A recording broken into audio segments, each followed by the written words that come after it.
All right, Shalom Barucha, Baruch Mabayim, welcome everyone. Shalom Barucha, it's a base, although some of the Sfardim will pronounce this Barucha. Anyway, Ayin base. The concept, we're learning Kedushas Levi. We just learned another stick of Kedushas Levi, but now we're going to learn one that really teaches a Kabbalistic concept and explains it. And this is not on one particular verse, but rather three verses that appear in this week's Parsha. And there are three, right, one after the other. And all three of them have 72 letters. All three of those verses. And it's brought in Tosfos already in Sukkah, that there's an Indian when it talks about an Iva Hoy Hashiano, because those are two of the Shemas and the Shemayin days. That there's a concept of 72 names of God. What it means exactly, the names of God. Essentially, that these are formulas, and they each have different segulas. These 72 names, and they're triads. They're three-letter names. And it's not a name in the sense of a name as much as a tool for meditation and a spiritual tool for mystical workings. And the way that these names are formulated is from the first verse, you take the first letter. From the second verse, you take the last letter. And from the third verse, you take again the first letter. That makes one name. And then the next one is you take the second letter of the first verse of these three verses, the penultimate, the next to last letter of the second verse, and then the second letter, so it's second to last second, then third to last third, fourth to last fourth, until you get through all 72, and you get to Mem and above the Mem, which is the last verse of the first one, the first verse of the second one, and the last verse of the third. And you have these 72 names are formulated with these 72 letters. There's another formula, though, where they are all three together. Meaning first, second, third, until you get to last. And so you have these two different ways of formulating. There's other ways as well from these three verses, but those are the two main ones. And the main one is the first formula that goes and then goes last, till the end. You know, meaning that's how it ends. You second to last second, third to last third, until you get to the end where it's last, last. And there have been a lot of books written on these things, but a lot of the popular books are not based in anything really traditional or real. Unfortunately, there's and unfortunately people use this in the wrong ways because there's a misunderstood type of Kabbalah that's meaning this is a true thing, but they're misusing it. But the Siddur from the Uriah Kodesh, he says that when you say the second paragraph of the Kriyas Shema, the first 72 words, for each of the words, you should be mechaven, you should meditate on one of the 72 names. And then the third paragraph, it's the other version, like I said, first, second, third, to last. And that's for the third paragraph. For the first paragraph of the Shema, the Kavanah is the Shem Membeis, kind of a koach, for each one of the letters, not a whole name, but the letter. So then Aleph, then Beis, then Gimel, then Yud, then Taf, then Tzadik, until you get to, Shin, then Kuf, then Vav, then Tzadik, Yud, Saf. And that's and each word has a letter for the kavanah of that. This was brought in the Sfarim,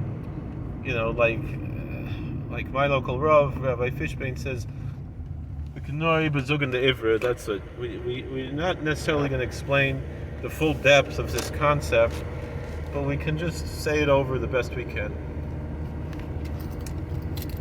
And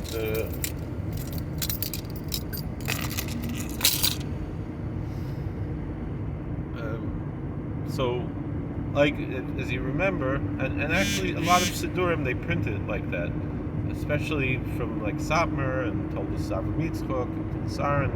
They print the Shem Ayin Beis in the Siddur by the Kriya Shema, and a lot of there's Shavisis that have them on them, and if you go to the 48th Street Baba Medrash, they actually have the Shem Ayin Beis engraved into the wainscoting of the wall. Very interesting. It's not so obvious. You have to kind of look carefully to see it, but if you're in Borough Park, you can see that if you pay attention. But that's there. So meaning the Kabbalistic ideas are present in these communities, and it's interesting because it's not something you're going to find in Lubavitch so much. They don't talk about Breslov. Also, Nachman Breslover, he said you should learn the Kavanas, but not necessarily use them. And so you have these different, although some of the basic Kavanas like this are used in some of the Breslover communities. You know, so it's a difference between these different communities. And truth is, a lot of the usage of these names goes back, you know, a long way. Meaning, my holy Zayda, the Chavos Yoer, if you look in the back of the Chavos Yoer, he has smiras and techinas and different things that he wrote, or his father wrote, and Zayda wrote, and he has their smiras that he wrote for the Shem Mem Beis, and the Shaluvim of and the Shem Chav Beis, and the Shaluvim of the Shem Avaya, the Shaluvim of the Shem Ekya, and the Shaluvim of the Shem Adne, and he made very nice songs, and he says it's kedai to sing these songs. He says someone who does won't come back empty-handed if you oisik in these mirrors. So it shows that, you know, a lot of the poskim that we treasure were also mekubalim. But in its meaning, and even though the Chavos Yair is a famous tshuva about not really learning Kabbalah, it shows that like a lot of the things we would consider Kabbalistic or Hasidic were miskabel. It was just the more deeper type of the Kabbalah. And so my understanding is, like, if something like this is in the Kedushas Levi, then it's Shavu L'chol Nefesh. It's not for great Mekubalim, people much bigger than us, you know. This is for everybody if it's in the Kedushas Levi like this. So let's learn it together, but don't be getting tattoos with the, you know, people don't know, you know. And I don't have to mention Tumah like that, but you know, certain famous person got a tattoo from Shem Ayin Beis, and someone thought that it was just like an English word written in Hebrew letters or something. It was actually one of the Shemus from the Shem Ayin Beis. It was a Goyish person. And anyway, it's interessant, but we're not allowed to do such things. It goes without saying. You know, how do you go into the Sekisa like that? You know, whatever. In Shem Ayin Beis, in the prison, I saw one of the inmates. He has a Bereshis Bar Lakimus Shmaimus Oretz tattooed on his arm. That's the world we live in. Anyway, in Shem Ayin Beis, what is this concept of the 72 letter name? Remember, we said it starts with the first letter of the first verse of these three verses. They're together before the splitting of the sea, and then the last letter, and then the first letter, and then again the second to last second, third to last third, fourth to last fourth, until you get to the last, first, last. So what's this idea? Hashem Yisbarach Ba'olam. God created the world, Mashpir Tu V'Olam, and He poured down His goodness, His benefits to the world. V'hashpoas Hashem Yisbarach Ba'olam Nikra Or Yasha.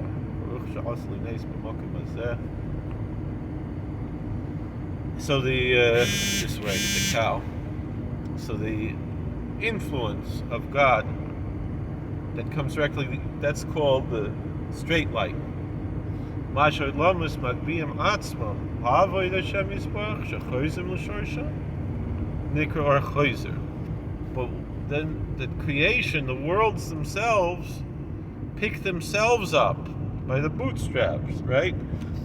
To worship God. Then they're returning to their root. They're going back to God. That's called a returning light. Remember, we said the first and the last and the first, right? It's going in two different directions. So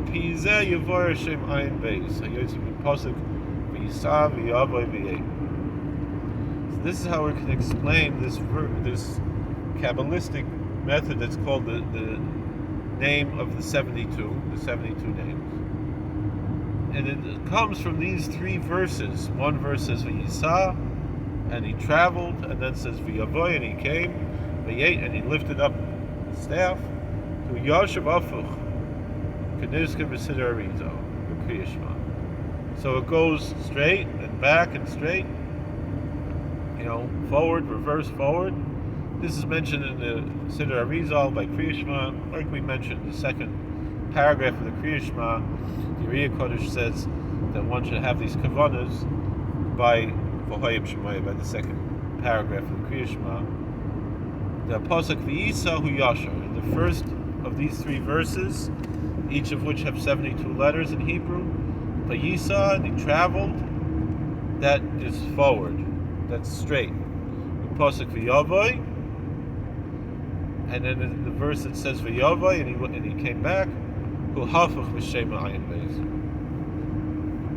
It's reversed in the order of the 72 names.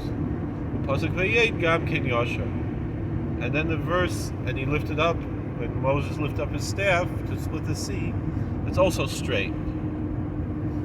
So it's forward, backwards, forwards, right? Elu Gimel Psukim Nemro Gabe Kriyas Hayam. These three verses were stated when it comes to splitting the sea.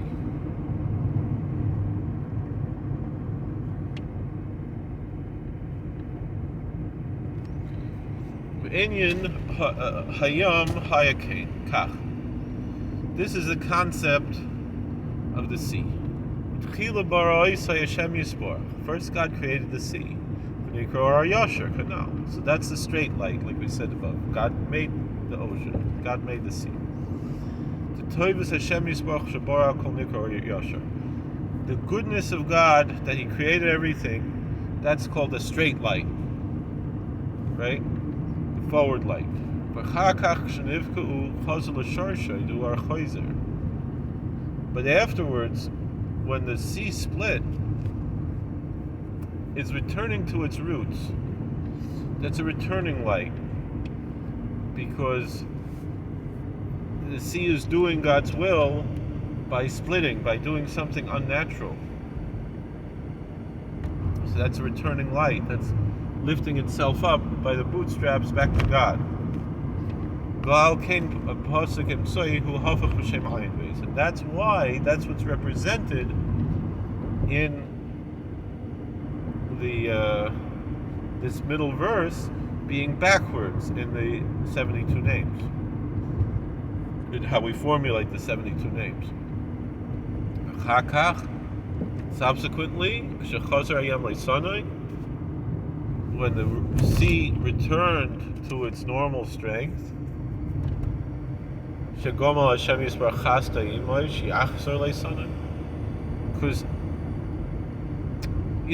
the sea could have just stayed like that forever.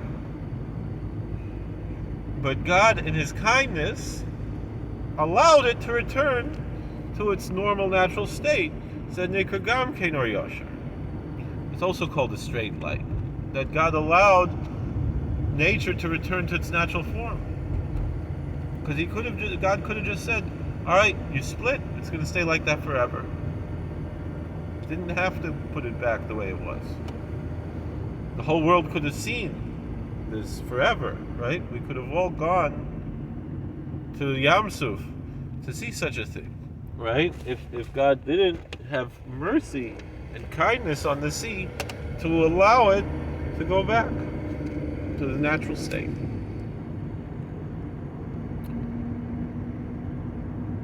We don't think in that way, right? Because we think the natural way is that the sea should be natural. The miracle to us is only the splitting of the sea.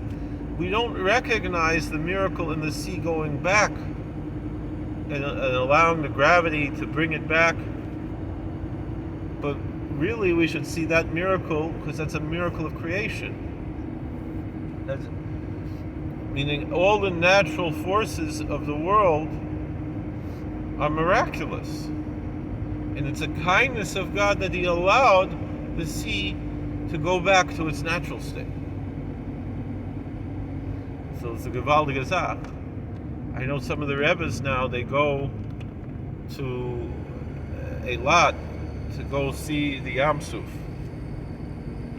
They sing the Az Yashir there. Some of the visions of the Rebbes have been Indian like this. And it's a gewaltige Sache. Any Kagamkein or Yashar, that's also called the straight light. And that's why the 72 names are in that formula that starts forward, then backward, then forward.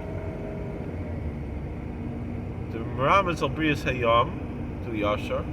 The first, the straight forward way, is hinting to the creation of the sea. That's the straight light. The Kia Dahu Hafuch, and then the splitting is backwards. And that it returns its natural state, its strength. That is again the straight light again. So this is explained. I think it's a little longer than this, right?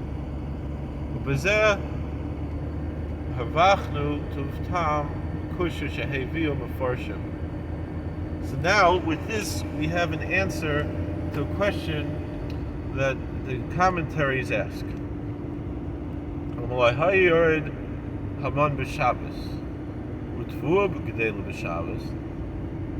Big question here. Very famous question. I remember Mr. Gumbo, he was visiting, I think he was from Brooklyn, but he was visiting Queens, he was visiting his son. And he asked this question, and a Talmud Chacham, an Erlich Yid, and he asked this question. Why didn't the one fall on Shabbos, right? This is a memory when I was a kid, in shul, the old guys in the shul in Young Israel, New Hyde Park. This wasn't one of the locals, this was one of the locals' fathers, came to visit. Anyway, so why did the manna fall on Shabbos?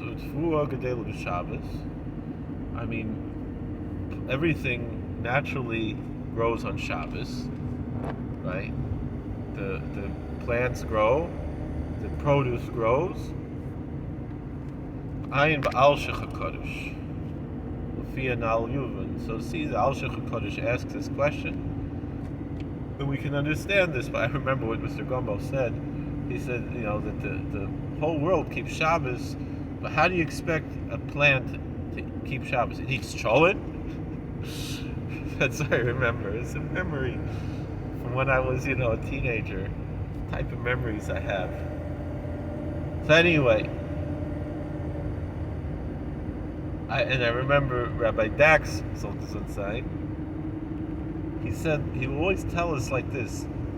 He said the kids who were born in the midbar, in the wilderness, in the desert, the 40 years, right?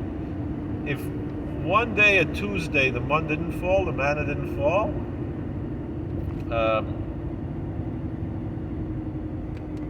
so that would have been to them a miracle. Yichap? Alright. So according to this that we said above, we understand. Yedua, it's known.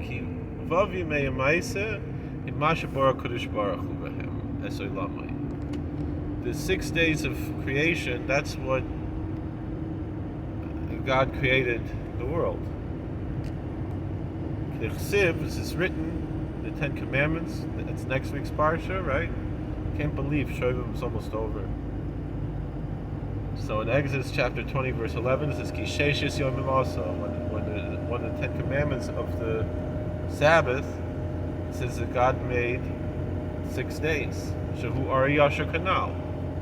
The creation of 6 days is that straight light, that forward light, like we said. Shabbos, Hu Shalom Mistaklim, Mishtoikakim Lavoidasai. Shabbos, the Sabbath, that's the idea that the world, the universe, it looks back at God, and they're desiring to worship God, and they return to their roots, Ladonko, to the Lord of everything, Kedushas, and to attach themselves to His holiness. That's Shabbos. This is cited in the Midrash, in the homilies, in the rabbinical homilies, that in Genesis chapter 2, verse 2, and it says, and God finished. What does it mean? That there's a great desire of the Sabbath day, of the Shabbos. And that which we cause the Shabbos to rejoice below Hu Choizer, we're returning back to God. Kana, like we said above, that the worlds are returning to Him. That's a returning light. Yedua, and it's known. Did they put something on here that we can? Let's see. If I can use a credit card on this, I might just get gas here. How much is the gas here? Why didn't they put up a sign? Is this our friend? Yeah. I haven't been here since they put up 349. Nicht schlecht. I think it's the same that they had here. Ooh, there's a sign, concealed carry welcome here. I feel this is the type of place I want to be. And I mean it. I'm not being sarcastic. I really mean it. Anyway, Lamer, this is, it says inconvenience, so concealed carry welcome here. I don't know if you can read it. Catskill Altorson Community Drive-In Movie Night. What's the days? Lamer Zang. A free drive-in movie. What's the days?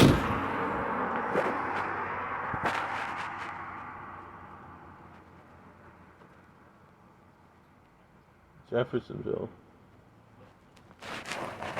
Alright.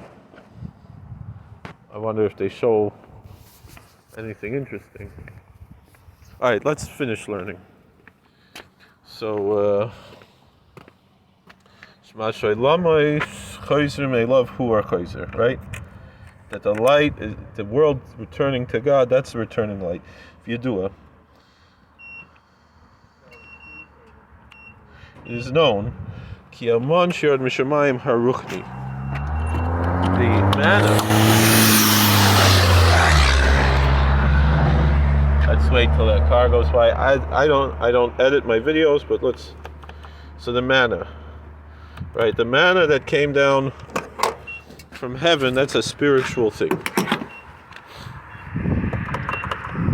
There we go.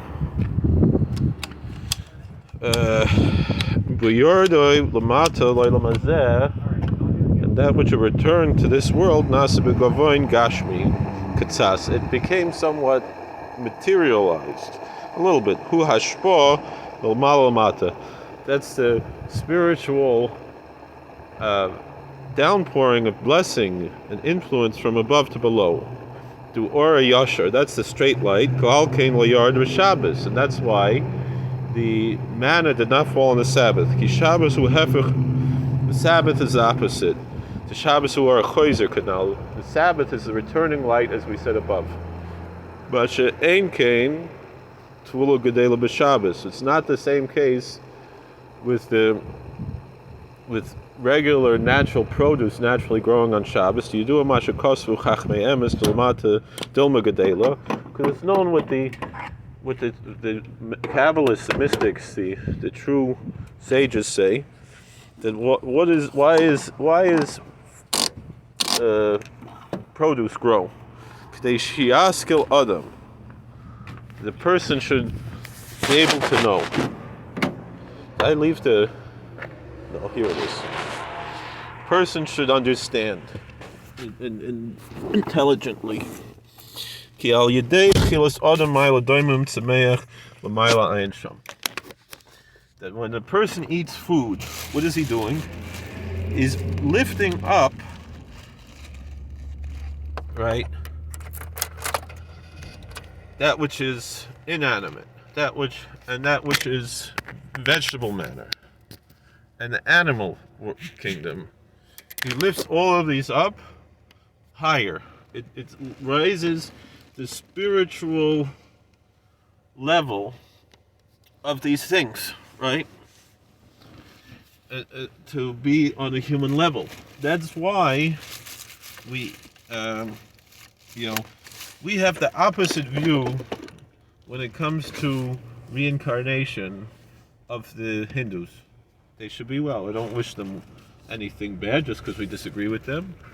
But when the Kabbalistic view of the of reincarnation is as follows. It's different than the Hindus would say you can't eat this cow because this cow used to be a human being.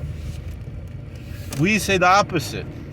We say you should eat the cow because the cow used to be a human being. Or you should eat the fish because the fish used to be a human being. You should eat drink the whiskey, there's a story with that, eat the, all these things because souls are reincarnated in these things. And when we make a bracha, before and after we eat, and then we use the energy from the food to serve God, we're lifting it up.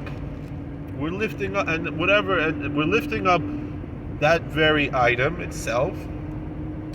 But if it happens, we don't understand that there is a soul that's reincarnated, or part of a soul that's reincarnated in this plant or animal matter, or even in the inanimate, in the water, or in the salt, or whatever that we ingest. By incorporating that into our body and using that energy spiritually, we're lifting it up. And part of it is that we say brachas. That's why it's so important to recite brachas, right? So see there.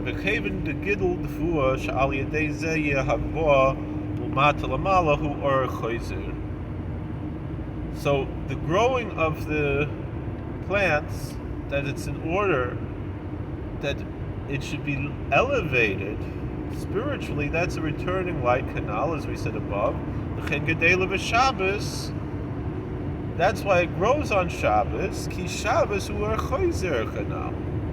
We might think that that growing plants to eat is a straight light because it's coming from God, but actually it's the plants are coming back and returning to God, which is an Indian of Shabbos.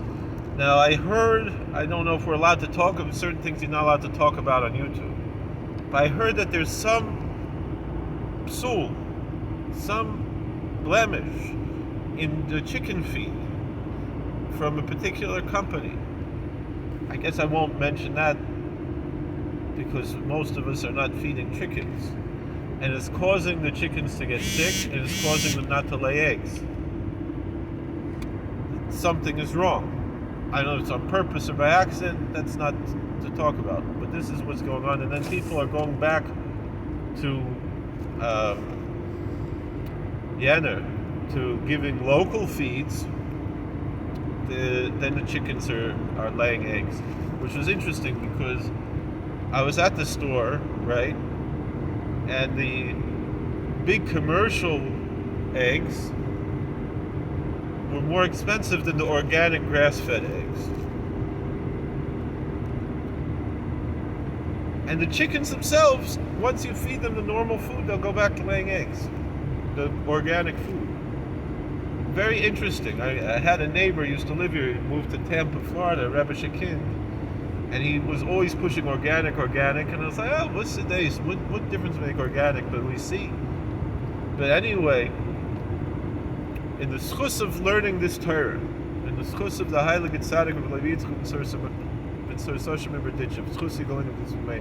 we pray to the B'nai Shalom that we should have a restoration on the foods that we eat, that we should be able, first of all, we should be able to use them properly.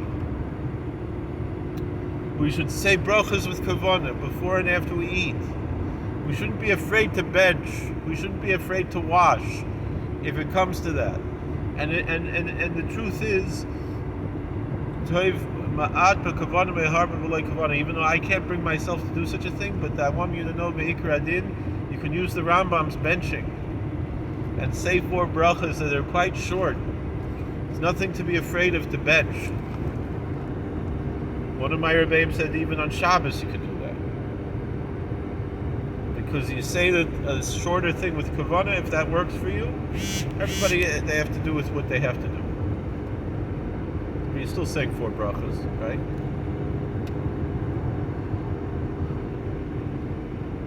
We do this, and we learn Torah, and we do mitzvahs, and we give tzedakah,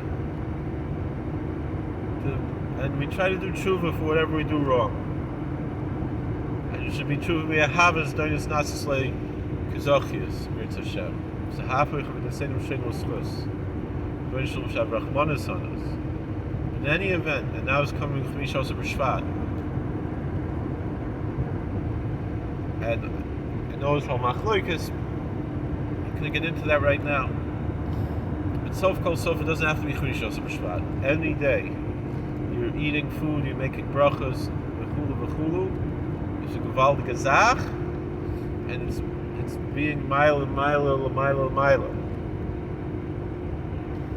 And all I'm saying is that we learned this because that same Rebbe of mine, he doesn't hold from this Chmishas B'Shvat. The thing is, the big tzaddikim, Samarov, was very careful not to do anything that's involved in katshatz, and he still ate peiros on Chmishas B'Shvat. The one thing I would say is not to follow the Seder from that Kriyat Torah. That's a Sabbatean work.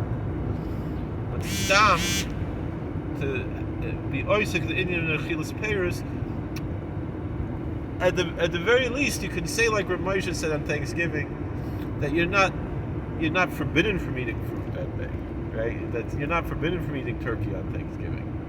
I don't hold by that whole thing because, of course, Rav Moshe he had different tshuvas that seemed to contradict it. Maybe he was just trying to, get the frumer, and I don't even know the whole story. It's a big. Anyway, the point I'm saying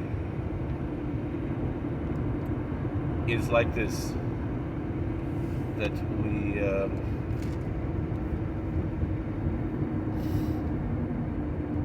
I hope and pray that the schus of this limud that we just made, B'nai Shalom, should help us. All the problems that are going on now with the food supply should be fixed. And it's going to be l'mayla m'derech hateva, because al derech hateva we see what's going on. Things are getting destroyed. There's tremendous baltashchis. It's a horrible, horrible thing. And the thing is, the B'nai Shalom is much bigger. And he can bring a or yasher and there can be an or choizer also. He gives into our hands and to the whole world the hands of the or choizer. So we should be zoiche to whatever it needs to be. The things should get better because we're very scared right now, and we have to do tshuva, shoivim, and But whatever it is, it should be good for the whole world.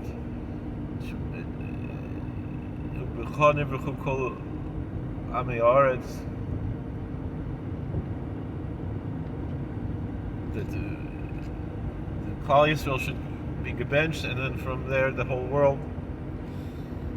And we shouldn't worry anymore.